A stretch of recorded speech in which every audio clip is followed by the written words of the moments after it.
Na, szevasztok srácok és lányként, Milán vagyok, és ez itt a Milán Vlog. Köszöntelek benneteket ebben az újabb videóban. És amint láthatjátok, itt egy újabb dolgot mutatok be nektek. Hogy itt az eresz, itt van a hordó, tele van vízzel. Itt van egy másik hordó mellett, ami üres. Van benne fólia, de ez ne tévessze meg senkit, meg van benne ott fekete cucc. Van itt konnektor, dugaj, egy kanna, ami át van alakítva, és van rajta egy csap, és ez így mindösszesen, ha megmutatom az alját, igen vagó, ott a szivattyú, mosógép szivattyú, nice, nem túl nagy teljesítményű motorral, lehet ezen majd a későbbiekben fejlesztünk, és ott alul, hogyha úgy tartom a telefont, ott van szivattyú, és ez itt hátul a csövön keresztül itt szépen tolja föl nekünk a vizet. Szívásra ez nem képes, ez csak arra képes, hogy mármint, hogy úgy értem, hogy szívásra nem képes, hogy nagy erejű szívásra, tehát nem nagy erejű a bejövő. Tehát, hogy ez csak arra jó tényleg, hogy én oda beöntöm a vizet, és az onnan elszívja. Erre jó.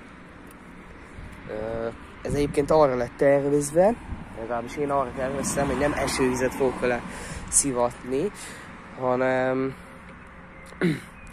hanem én ezt arra terveztem, hogy ez kinti szivattyúnak lesz használva. Én ezt házi vízművek elneveztem, hát ez tényleg házi.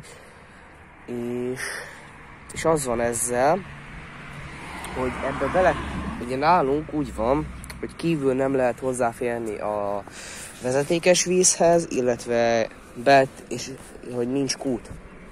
És ezt megorvosolandó, ide mondjuk belelógat az ember egy csövet, ugye először nyilván föltölti a hordót, majd belelógat egy csövet, hogy ide menjen bele a víz, tolja a szivattyú, ha éppen olyan kedve az embernek, akkor ezt innen lecsatlakoztatja, meghosszabbítja, azt akkor lesz egy nagyobb izénk, viszonylag nagyobb nyomású víz, ami nem nagy nyomás, mert ezt a 10 literes kis kannát, ezt egy jó másfél perc alatt tölti föl. Tehát, hogy másfél perc, egy perc alatt tölti kb. Föl, tehát annyi kell neki, ami hát ki lehet számolni, hogy hány liter per óra a sebessége. Nem nagy, de mutatok nektek valamit, amivel ennek a sebességét esetleg meg lehet növelni. Nos, itt vagyunk a műhelyben, és itt mutatom azt, amivel meg lehet ennek a sebességét növelni. Ez itt meg tudom emelni. Jaj, de nehéz vagy te!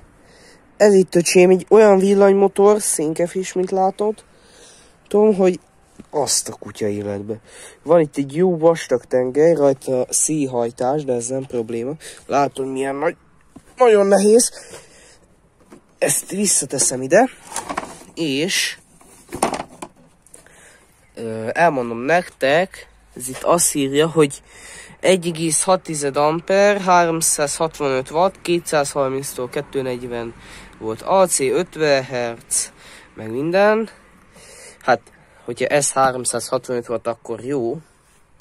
Úgyhogy, ja, lehet belőle majdnem 400 wattos szivattyút csinálni, ami itthonra amúgy nem olyan rossz. Jobb, mint a semmi nyilván.